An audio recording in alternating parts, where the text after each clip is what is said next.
participation in this session. Today or now we'll hear from Elliot Weiss, who's a master's student in art history here at BYU. He says he's from a lot of places, but most recent, or I guess he said San Diego would be maybe the best place to say he's from. And we're looking forward to hearing from Elliot.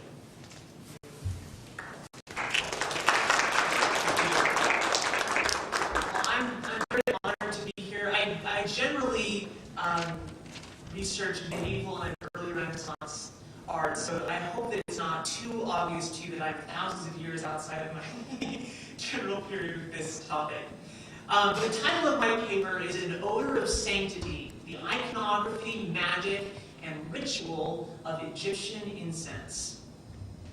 Fragrance has permeated the land and culture of Egypt for millennia. Early graves dug in the hot sand still contain traces of resin. Sweet-smelling lotus flowers blossom along the Nile. Coptic priests swing censers to purify their altars. And modern perfumeries export all over the world. The numerous reliefs and papyri depicting fumigation ceremonies attest to the central role incense played in ancient Egypt. Art and ceremonies reverence it as the embodiment of life and an aromatic manifestation of the gods. The pharaohs cultivated incense trees and imported expensive resins from the land of Punt to satisfy the needs of Egypt's prolific temples and tombs. The rise of Christianity in the 1st century AD temporarily censored incense. But before long, Orthodox clerics also began celebrating their liturgy in clouds of fragrant smoke. Some of incense's ancient properties of life and fertility even persevered under the new theology.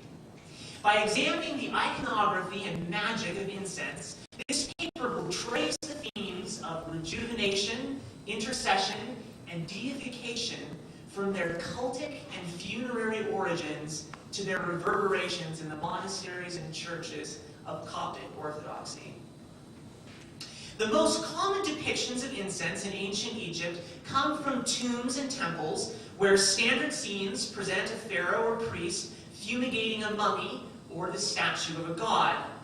The smoking censer often takes the shape of a human arm, ending in a hand holding a charcoal-filled bowl, as you can see in this image.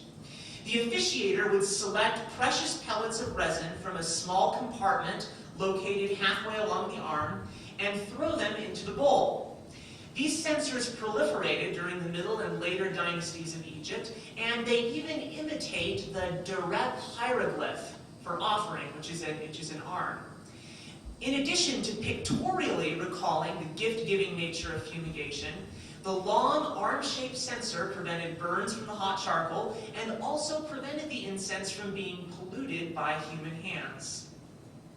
Although temple and tomb censing rites accomplish similar purposes, cultic and funeral incense should be considered separately in order to differentiate the nuances of Egyptian religious symbolism.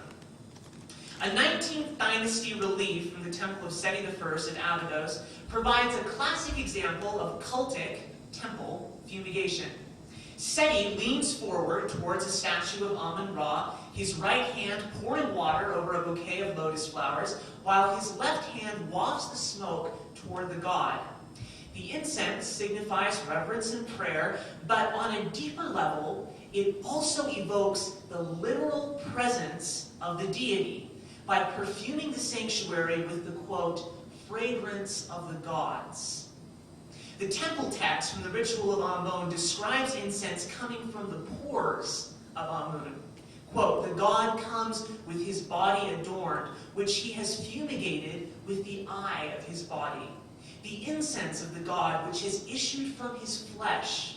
The sweat of the god, which has fallen to the ground, which he has given to all the gods. It is the Horus eye. If it lives, the people live. Thy flesh lives. Thy members are vigorous. Other texts identify deities with specific scents or types of incense. Cinnamon was sacred to Hathor, Sobek smelled of marjoram, and drops of myrrh represented Horus's tears. Ptolemaic temple inscriptions assert that the finest myrrh, quote, springs from the eye of Ra, while other grades of myrrh come from the eyes of Thoth and Osiris, the back of Horus, the divine limbs, the spittle, and the bones of the gods.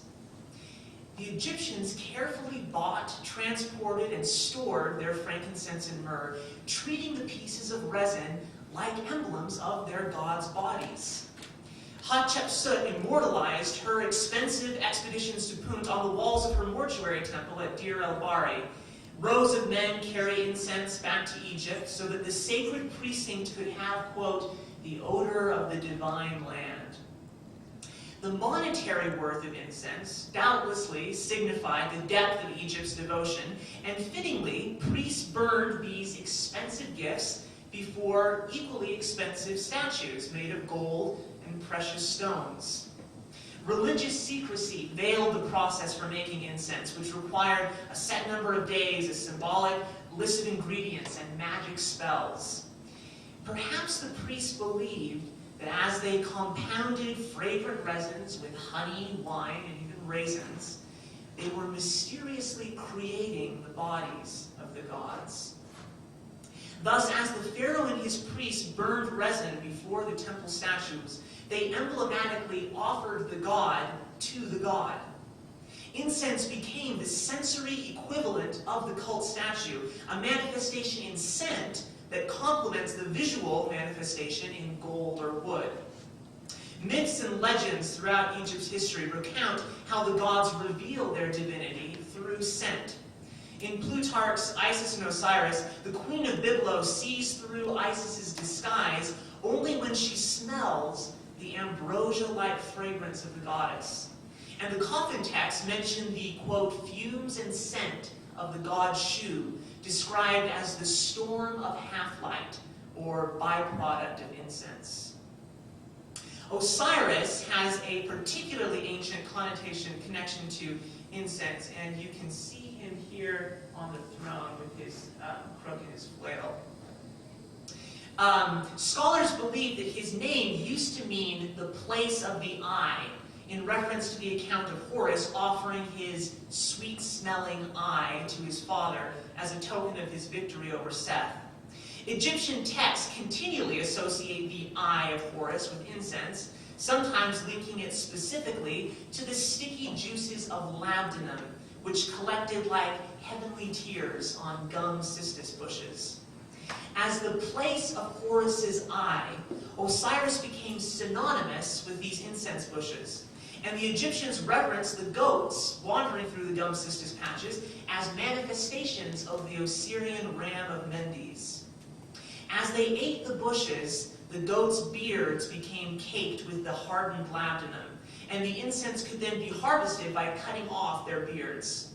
Alternatively, ribbons of goatskin attached to flails were pulled over the gum cistus plants. Osiris's attributes of a goat beard and a flail connect him to the incense harvest, underscoring the ancient centrality of scent in Egyptian religion. Pharaoh's ceremonial beard and flail may have also carried incense connotations. Scholars hypothesize that the king's crook represented his role as shepherd over his people, while the flail reminded him of his duty to the gods.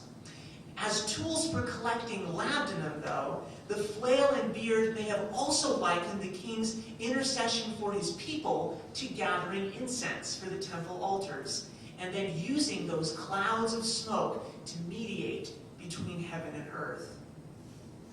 The Egyptians depended on myrrh and frankincense trees for much of their incense, gathering these resinous tears and sweat of the gods as they exuded from the bark.